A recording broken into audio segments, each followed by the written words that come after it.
Thank you. No worries. Okay, over to Okay. you. Thank you. Thank you. Thanks, Rebecca. Thanks, Rebecca, for inviting me to come and speak today, and also for you coming along to get involved and learn more about trauma in dogs. So just a few housekeeping things. So as Rebecca said, please do use the chat function. And I'm really happy to be interrupted as we go along. But just being mindful of time. But we will use the time at the end for kind of any larger questions. And there are some interactive elements where we're going to use Mentimeter as well. So just keep an eye on the chat for that. Happy for it to be recorded, but please don't take any pictures, videos, or screenshots of the trainer or anyone within the training without prior agreement, just to mitigate any data protection, etc. Just to be mindful, obviously, that it is being recorded. So actually, Rebecca, will you record the Q&A or will you stop, just in case anyone wants to talk about I'll sensitive? stop doing that. Okay, that's fine. Yeah. Yep. So I was just going to say, just if you do have anything you want to share client-wise, maybe save that till the end, or just make sure that we don't use any identifying features.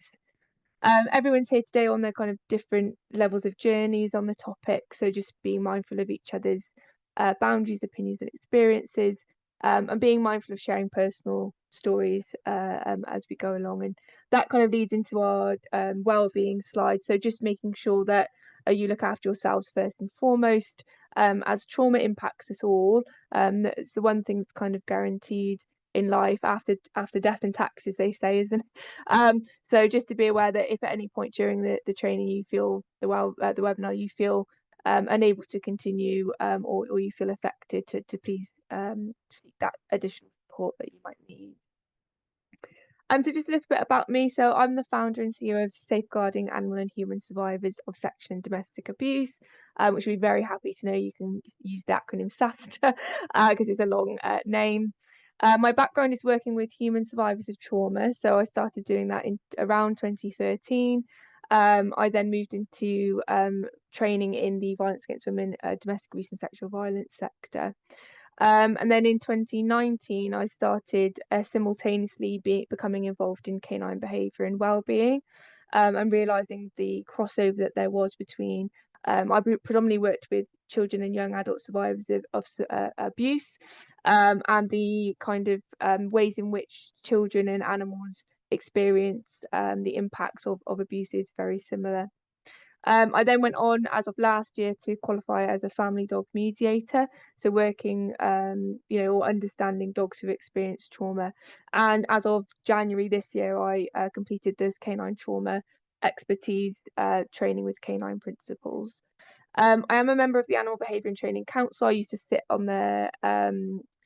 their working group as the safeguarding lead, and at the moment I'm the lead of the education working group for the IAVSW. And I've published some models around living with dogs, but also in terms of the intersection with animal abuse. You can find on the website, which will pop at the end. So learning objectives for today is to kind of understand a bit more about trauma and what can cause trauma in dogs and in people, because there is a huge amount of overlap. Understand how traumatic experiences can impact dogs as individuals, and also some basic strategies to support traumatized dogs that you might want to use either yourself if you're working in that area, or you can kind of talk to your clients about. But also, if you have your own dogs, you can use some of what you've learnt today as well. So we're going to start by looking at what is trauma and what do we mean when we talk about it. And I've used the definition from SAMHSA, which is kind of one of the most commonly referenced trauma definitions. And they say trauma results from an event, so it could be a singular event, a series of events, or set of circumstances that is experienced by an individual as physically or emotionally harmful or life-threatening. So often with trauma, it's that there's a fear of either something really bad happening physically or emotionally, and can have a lasting adverse effect on the individual's emotional, physical, and social well-being. So the impacts of trauma is quite wide-ranging rather than very niche in only one area. And what's important to remember about trauma is that it exists on a spectrum and it's experienced by each of us individually. So what might traumatize myself might not traumatize you, and it's exactly the same for our individual dogs. So what we say is trauma is not a hierarchy of events. So lots of people sometimes or historically have talked about something called big T traumas and little T traumas. So they would see something like sexual abuse as, you know, a big T trauma, as something that's worse than another form of trauma. But what we say is that that's not looking at trauma through that holistic or trauma-informed lens, because anyone can be overwhelmed and feel like something is life-threatening, even if it might not seem like that to us. So it makes sense to the person or the animal that is experiencing trauma, and that's what matters, is taking into account how they feel rather than pushing our expectations. So it's defined by the individual experience it, which is why I've got the dog nose print there. So just as our fingerprints are unique to us as human beings, dogs' nose prints are individual. So just thinking in terms of that kind of trauma-informed lens. And just honing in on that kind of dogs as individuals, I've used Kim Brophy's legs model to kind of highlight that point. So Kim is an applied ethologist, and she specialises in canine behaviour and kind of anthrozoology. And she's who runs the Family Dog Mediator qualification. So she is American based, so some of you might be more familiar with her work. And what she's designed is when we think about dogs as individuals, we need to think about them as having legs. And what that means is our behaviour is influenced by different elements, such as our learning, our environment, our genetics, and our self. So when we talk about learning, it's thinking about what is our dog's learning history? What do they learn in puppyhood? What have their life experiences been? What has their training and education looked like? So thinking not just about that formal education part, but we're always learning all of the time. So that's really important, that experiential learning as well as that kind of more formalized learning. And then how does the environment influence our behavior? So do they feel safe? Emotionally and physically? Do they have shelter? What's their nutrition like? Do they have access to companionship of people or other animals? And do they have that love that they need to thrive? Their genetic background, so that might look like their breed, type, and traits, their family history of behavior and health, because we know that some of that can be passed on down through kind of epigenetics. And then self, and that's who they are as individuals, and us as well as human beings. So what makes us unique? So their personality comes into that, their age, their sex, the hormones that they have, and any disability as well makes up. So all of those together makes up the dogs as individuals.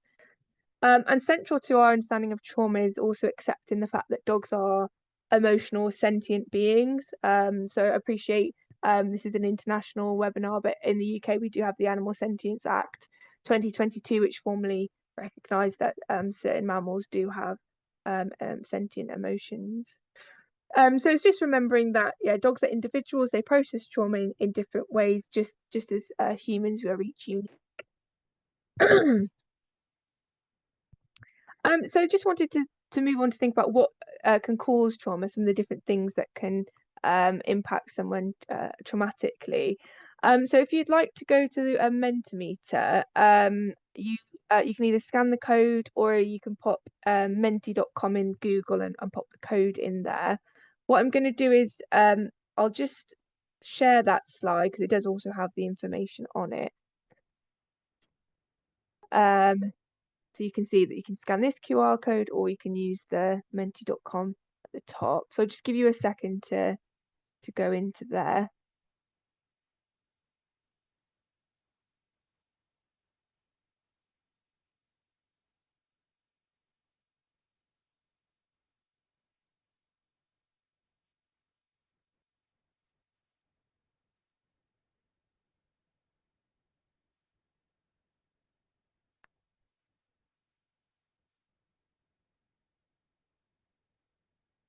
Okay, so we've got some things popping up now. So yeah, so someone's popped about their environment. So absolutely. And abuse and neglect are, yeah, arguably the ones that people would think of first. Just wait and see if there's any more in there. the bigger they are, I think it's the more someone pop the same answer, it gets bigger. So that's really good.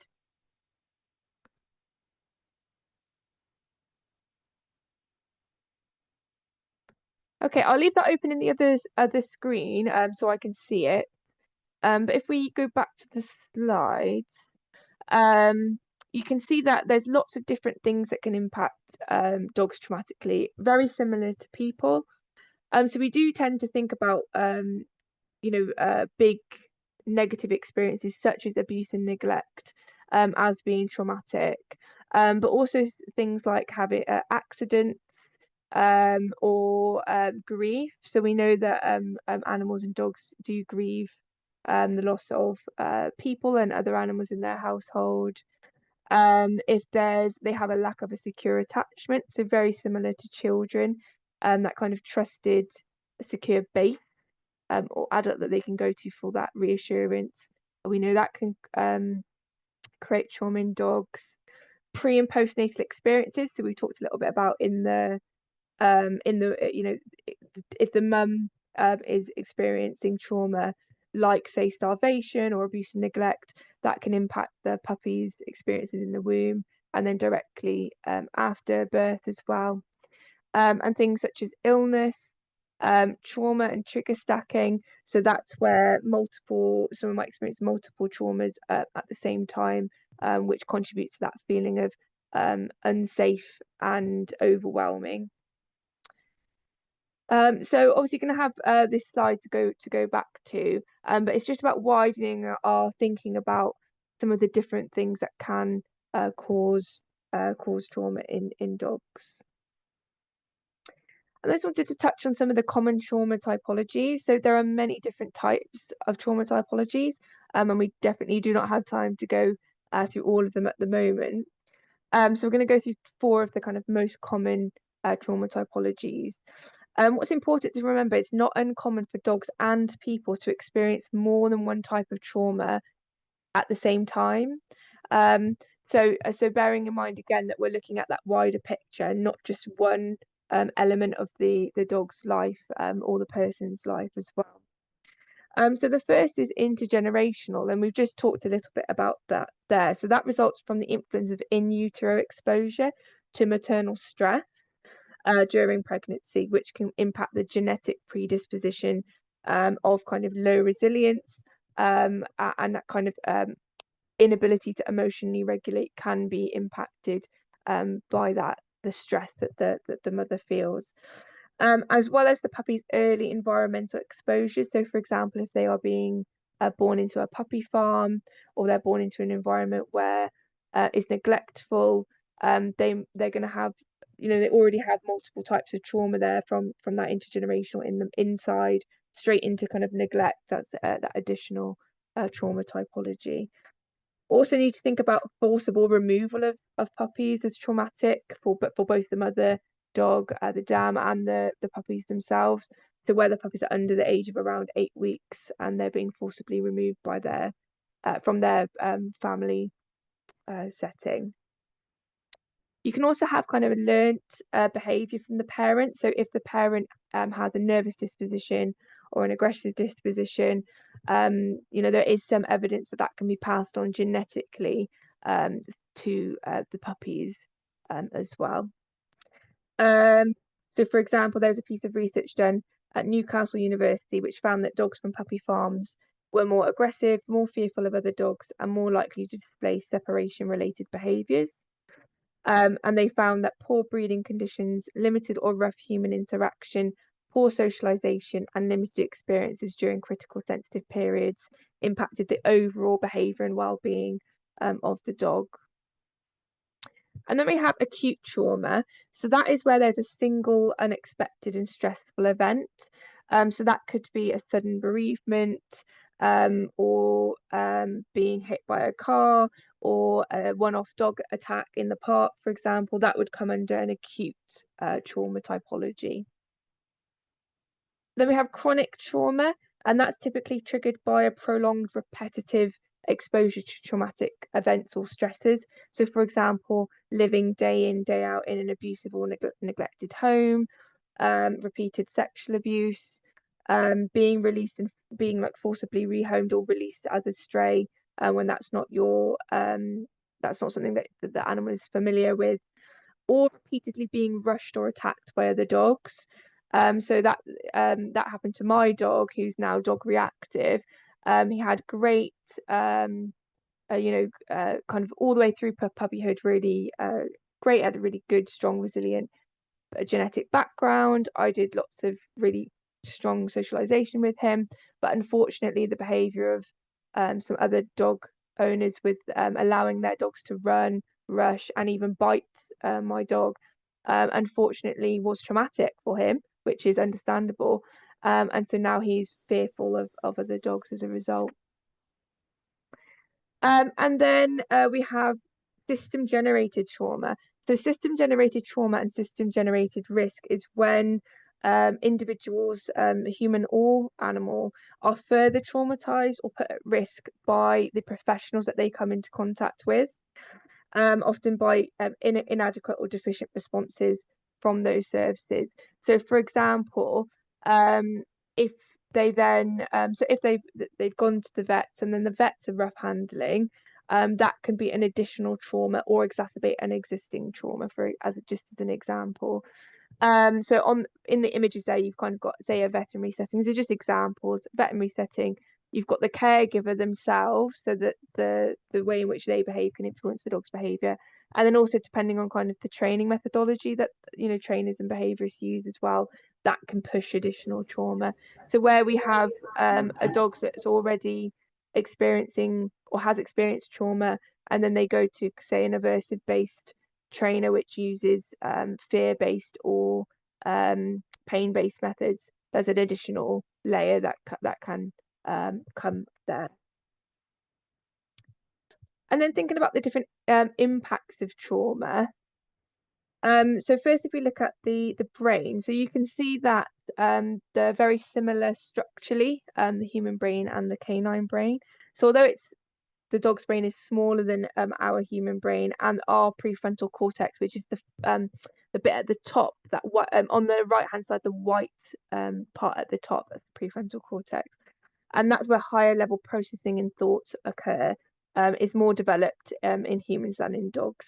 All the same basic structures are there, and especially the elements which deal with kind of traumatic experiences. So the amygdala, the hypothalamus, and the hippocampus are key players when it comes to processing trauma, as well as in terms of memory and emotion. So when we experience a traumatic event or we experience extreme fear, our fear circuitry kicks in and the prefrontal cortex goes offline. So our limbic system, which is where kind of the amygdala and the hippocampus sit, is kind of like our alarm center. So that's where we experience that fear. That's what turns on, and it turns our prefrontal cortex down. So that's the thinking part of the brain. So what comes out is that instinctive part of the brain. So if you think about fight and flight, we're going to look at that in a bit more detail in a second, but they're the kind of most common ones you think about. So the prefrontal cortex goes offline or is dimmed, and your actions are really motivated by your alarm system, your fear center, parts of the brain. And those decisions are made extremely quickly and unconsciously in about 3/1000th of a second. So very, very, very fast. Not a conscious choice as well, which is why sometimes you think when we talk about dogs, say, as being bad if they show a behavior, say like aggression, or even biting. It may not be that they've made even that conscious choice to bite, it's that their fear part of their brain has taken over and has gone into, say, fight mode. So in terms of some of the different parts of the brain, the amygdala's role in survival is paramount. So every piece of sensory input that enters our brain is routed through that thalamus, and then to our amygdala, which is in our limbic system. And the amygdala is that kind of alarm that goes off. So if you think about if you're someone that's scared of spiders and you see something on the floor that looks like a spider, you'll react really fast before your brain then processes it. Oh, actually, it's not a spider. And that's the different parts of the brain working together to kind of deal with or get away from that threat. And so when our amygdala communicates dangers to the other areas of our brain, the hypothalamus releases different hormones. So cortisol, adrenaline, noradrenaline. So it's preparing the body to defend itself or flee, whatever the brain believes to be the most important route or the best route to getting out of that situation. And it also alerts our sympathetic branch of the automatic nervous system. So it might increase our blood pressure. We might, as in humans, we might get sweaty. But in animals, it does include things like increasing blood pressure, slowing down digestion to divert energy to other parts of the body, and divert energy-rich blood to internal organs. I mean, you might also see pupil dilation there as well. And what we see with the hippocampus is it plays a crucial role in processing and storing memories. And that kind of gets jarred as well when we see things. So if it's like when we try to ask domestic abuse human survivors or sexual abuse survivors about what has happened, they might not be able to recall it in very good detail. And that's because that part of the brain has switched to that fear-based, survival-based mode, rather than thinking that it's important to remember things clearly. And exactly the same with our dogs. So that we generally talk about 5 traumatic stress responses, and they're the adrenal responses that we have when we're threatened with serious danger. There is a slight difference in the traumatic stress responses in humans and in dogs. So today we're going to obviously be focusing mainly on in dogs, but if you want to look up them in humans, we tend to talk about fight, flight, freeze, flop, and friend. And in dogs, we talk about fight, flight, fall, freeze, and fret. And just to remind everyone that these are not conscious decisions. Our brain will will kind of evaluate the situation very fast and then decide what to try in order to mitigate that danger. And what you'll sometimes find is we might start with one trauma response and it doesn't work, so the brain might go and try a couple of different ones. If it finds one that works best in terms of you come out alive, and exactly the same for our dogs, the next time you meet that experience, you're more likely to go back. Your brain will bypass all of the other different options and is more likely to stick with the one that has worked. So for example, you see this a lot with say the dog doesn't really want to be touched, so it gives lots of different calming signals and avoidance signals, and they're ignored. So for example, they might take a step back or they might try and hide. That would be under a flight response, but then the person keeps coming anyway. They may then just go into freeze until it's over. A lot of the time we see that as kind of them enjoying the interaction, which is why it's really important that we take that holistic overview of what's happening for that animal, because a lot of the time they might not be thinking what we think that they're thinking. So for fight, it's often actually the last resort for mammals, human and animal, and that's because it can be very costly. If you fight, there's a chance that you'll be hurt. But if all else fails, it might be that you're left with no choice. So for many dogs who kind of use fight, or have the traumatic stress response, they kind of charge in first, ask questions later. So it's kind of that kind of quick, instinctive. The best defense is a good offense type thinking. Or they might appear really confident, and they might be, because if fight is a tried and tested, like I said, if it's tried and tested and it's worked, it's one that they often will go back to. And then flight is where they might avoid the threat, they might try and run away, or they might hide. They'll often have kind of their tail tucked under their legs. Flight is often hampered if they're on the lead. Obviously, they can't really get anywhere if they're restricted, which may push them into a fight response or one of the other trauma responses. Freeze, just like in humans, is where we're too scared to move. So we kind of kind of stand really still in the hope that the threat kind of leaves us alone. So for dogs, they might stand still or walk very slowly. They often have a stiff body. They might do lots of kind of calming behaviors. So they might do nose licks, lip curls. They might even hold their breath. Is something that's quite common in humans as well. It's kind of almost like a shutting down, and the muscles kind of become quite rigid. Fall is often sometimes called friend, and that's why they try and avoid conflict through play and kind of being a distraction. So they'll do lots of appeasement behaviors like nuzzling and licking. They might roll on their backs. They might do submissive urination. They might jump up. They might do crawling around on their bellies. They turn their heads away, avoid eye contact. Um, and so the fall around response is usually a displacement behavior. So I'm not feeling very happy with the situation, so I'm going to act a bit silly and kind of do something else and hope that it kind of goes away. So that could look like chewing on the lead. They might get zoomies where they kind of just acting really silly. They might grab toys, play bows, etc. Or they might do things like frantic sniffing and kind of searching around. And then fret is where they might pace, they might pant quite a lot, stress panting. They might find it hard to settle down. They might wait and watch vigilantly. They might try to dig, scratch doors, and they're often highly distracted, so they won't take treats, they won't take a toy, and they as well might do lots of kind of jumping up behaviours, which is kind of a connection seeking thing. Reactions may differ based on breed, age, and history, which we've talked about in terms of what has worked previously. Um, and so just to reiterate that survival is the key to trauma responses. So Peter Levine, who is one of the kind of forefathers of kind of trauma research, and was interested in looking him up. He said, quote, "Success doesn't mean winning, it means surviving. And it doesn't really matter how you get there. The object is to stay alive until the danger is past."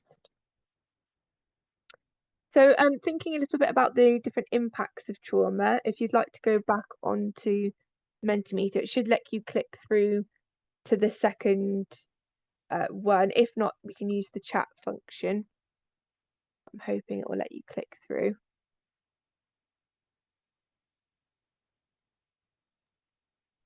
Maya, just to say, when I scanned that, it reverted to the first Menti Oh, question. has it? Yeah. Okay. Do you want to? Unless has anyone else tried and can they see this question? No, No, okay. that's strange. But yeah, if you okay, let's pop it in the chat then if you want. Yep. I'll keep an eye on that. Pop this back up.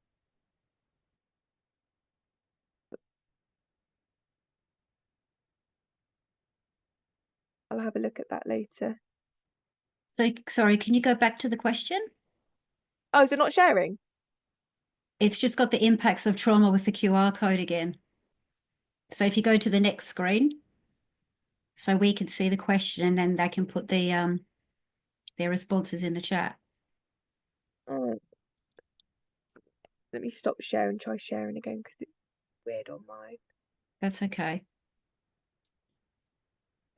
So did you say go back? Hang on. So the screen after the QR code, that's got the question.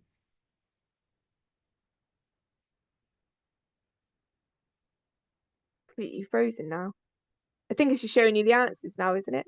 Yeah. Yeah, sorry. Sorry That's about that. okay. Didn't work quite as well as before. But yeah, if you want to pop in the chat some of the different impacts of trauma, that's fine. And I'll pick out a couple on this slide to talk about. And I've put non-exhaustive in the corner just because trauma impacts everyone individually. So it's impossible to kind of think about all of the different possibilities in terms of how they can be impacted. What we do know is where there's pain, we often see behaviour change. So in up to 80% of dogs that are referred for kind of intervention behaviourally, they have undiagnosed pain issues or conditions. So nowadays we're talking more about including pain checks and when we see kind of behavioural issues in dogs. So Brennan's, but I was going to go with trust and GI issues. Yeah, absolutely. So often see issues with digestion. So down here at the bottom, you've got digestive issues, and also disordered eating. Can often be so where they've gone off their food, which can kind of link to malnutrition there.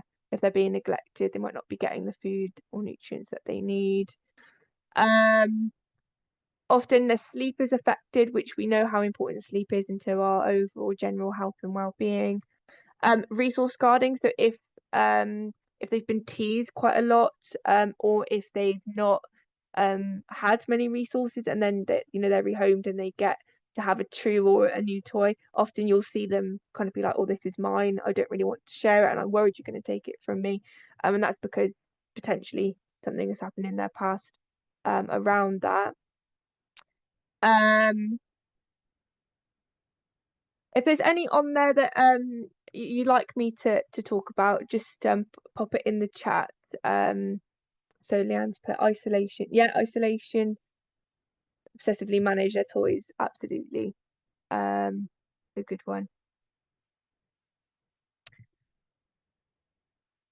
Okay, so what we also see when animals and humans are impacted by trauma is they'll have something called triggers. And so a trigger is a stimulus that reminds us of the past trauma that we have experienced. And it can often result in our trauma responses coming out and potentially in increases in our stress hormones as well. So because triggers are unique to the individual, often unpredictable and encountered in everyday places, it can be quite difficult to establish a feeling of control for survivors of trauma to feel safe.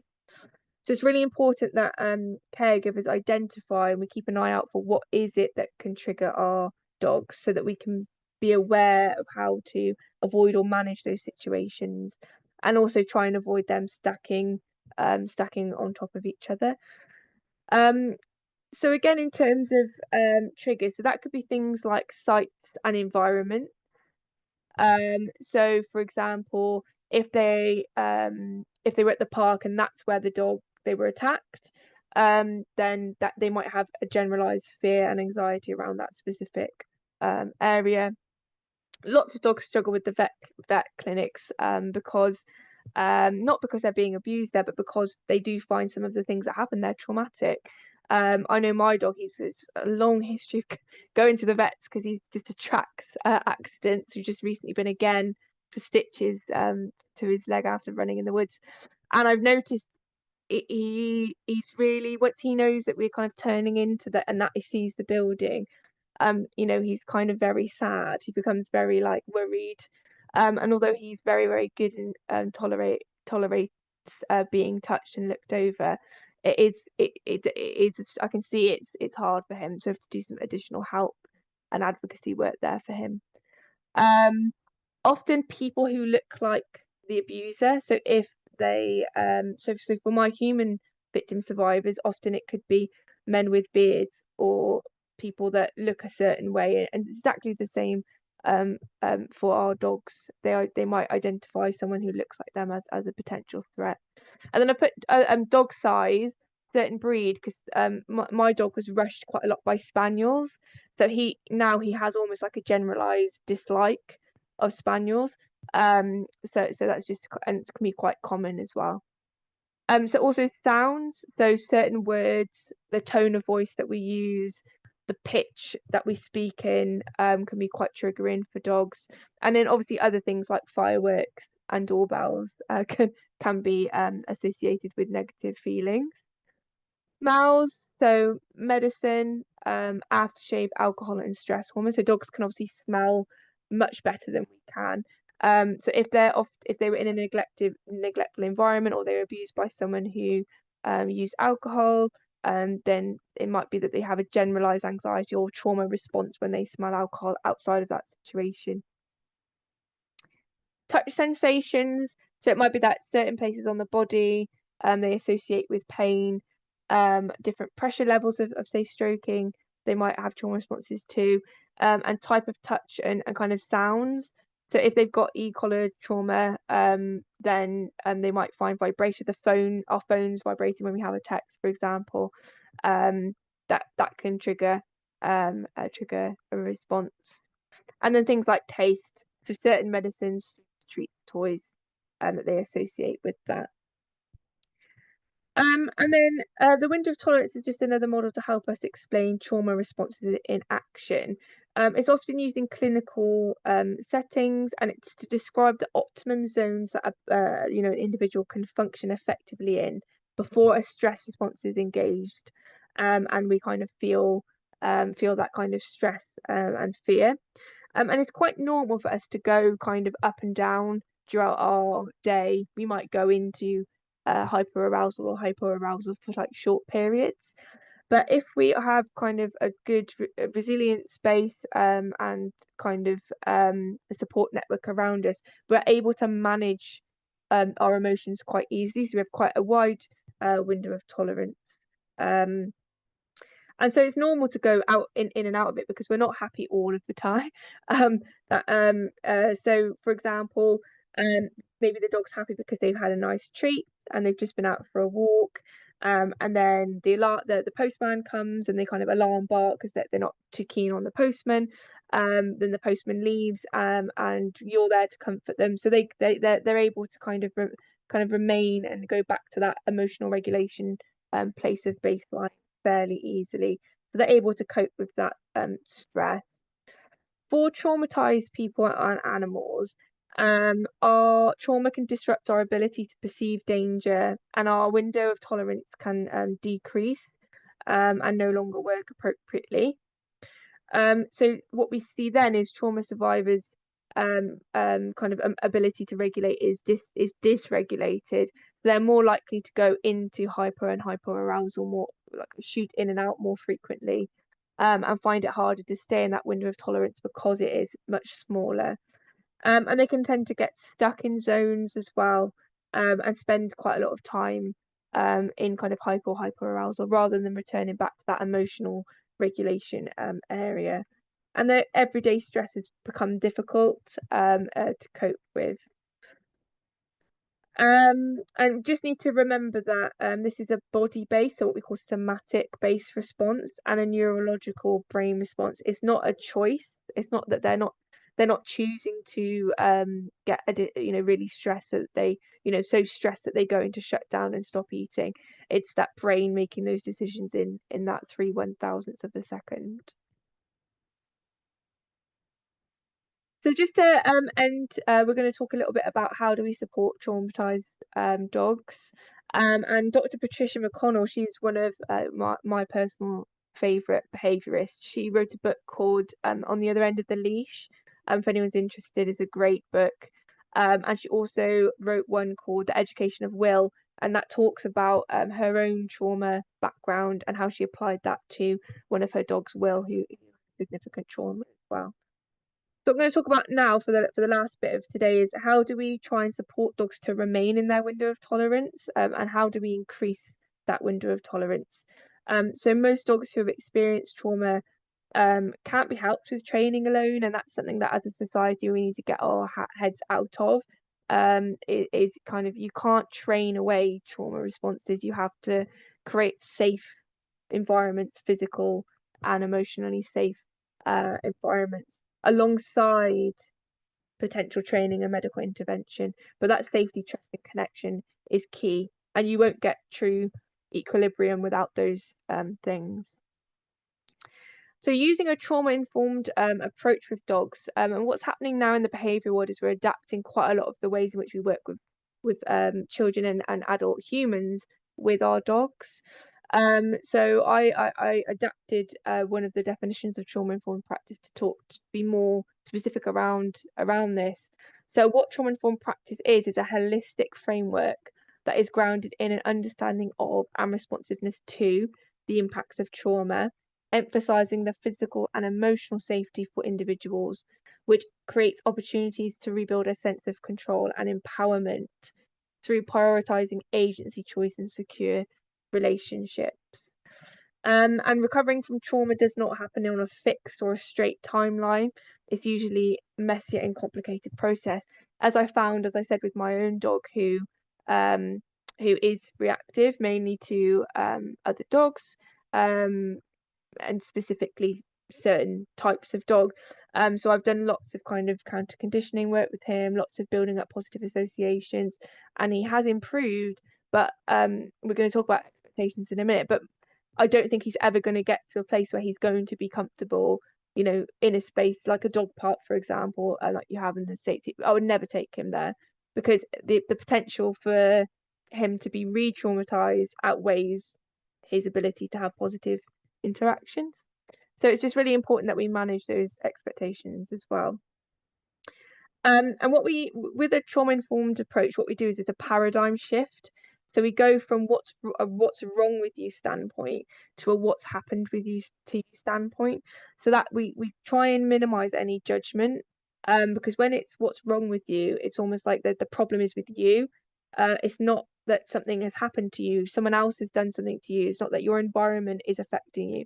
It creates this kind of very internal model of what's happened being wrong. So then what we see is individuals being labelled as disordered or resistant or stubborn or uncooperative or sick, rather than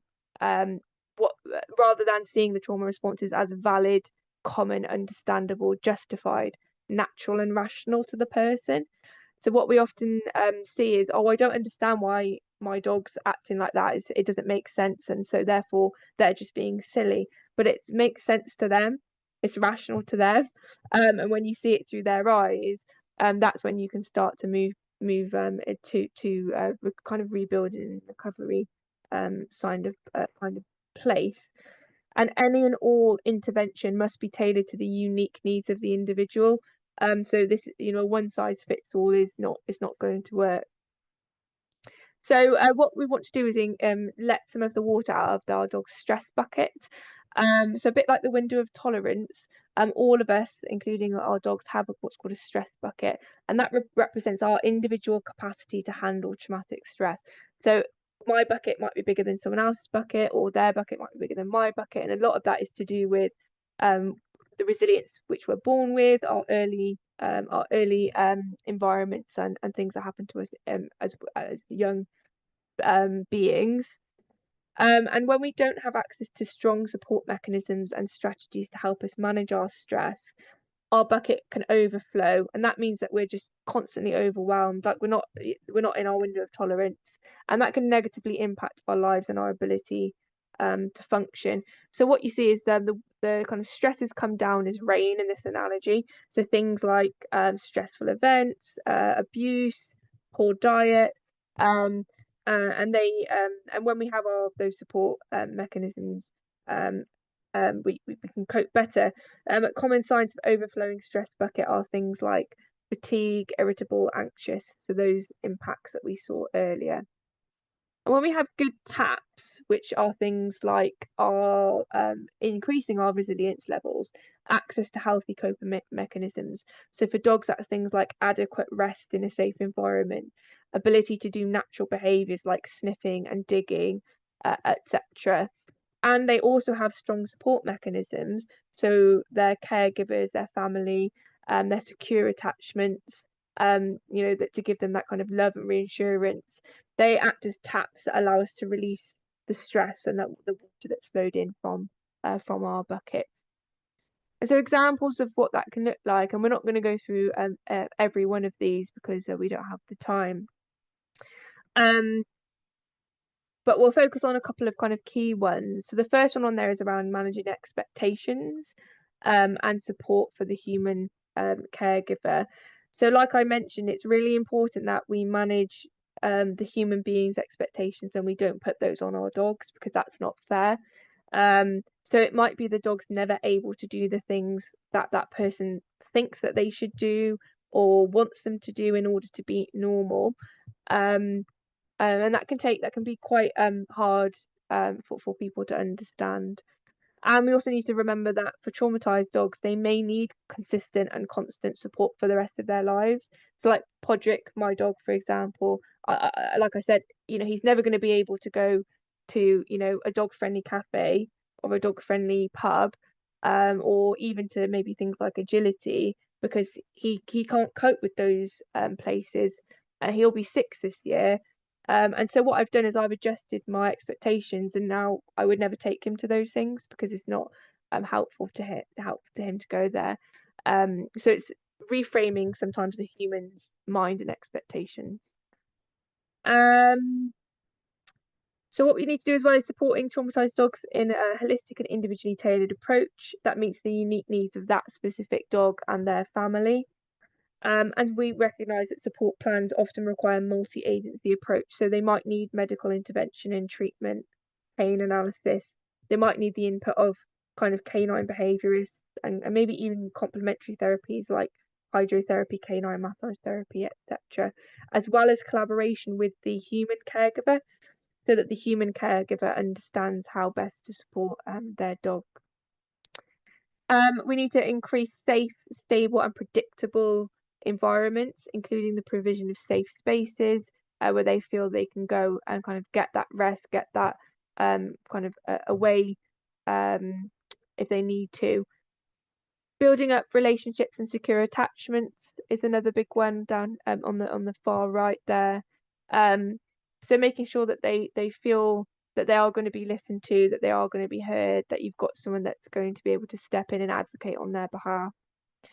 And then the last one I'll focus on before we stop for questions is decompression and grounding. So after a traumatic, and all of us have experienced, an experience where we just need to have time to kind of process what's happened. And that might, in humans, we talk about breath work.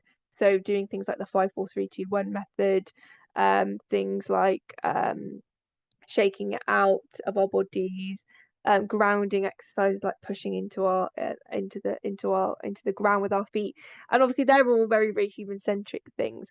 For dogs, things like scent work. So if you want to look up free work, I'll pop it in the chat. That Sarah Fisher talks about. It helps build confidence in dogs. It's a natural behaviour. Their olfactory system in their brain, where the scent goes in, is much bigger than ours, and it's really helps them to emotionally regulate. So scent work and enrichment activities that are kind of very gentle and low, and so you can see they're slow down. So we don't want to say go and start doing lots of fast activities, lots of ball throwing and running around. For traumatized dogs, is allowing them that kind of emotional regulation, time and space, and activities that help with that. I've put some further resources together for you if you're interested in learning more about trauma in dogs and how to support traumatized dogs. I will copy and paste these into the chat because obviously it'll be recorded, but you might want to be able to kind of Google some of these people and things. So yeah, I really recommend having engagement with the people on the slides there. Lastly, if you're interested in any kind of additional training, you can you're more than welcome to sign up to our mailing list via the website, where we'll talk about kind of additional training releases. And then I'll end there just so we have time for questions. I'll also put this information in the chat as well in case anyone's interested in getting in touch. I just want to say thank you again, to Rebecca for inviting me, and for you all coming today. And it was a whistle stop tour, but I hope that you found it useful. Thank you. Maya, thank you so much. God, this is brilliant and such important area, very specialized area as well. And I really love, that the key message for me is how whatever discipline that we are part of, being human and animal centered in our practice is imperative for all of those reasons. So thank you so much. I'll invite, while you put those books in the chat, I'll invite others to ask any questions. And while you're doing that, I'm also going to put, so for those of you who didn't join right at the beginning, if you want to receive the CE credits for this, you need to complete a quiz and a survey. So I'm going to put these in the chat now. Okay, so over to you for some questions. Do you want to stop recording, Rebecca, just in case? Yes, thank you for the reminder. It's okay.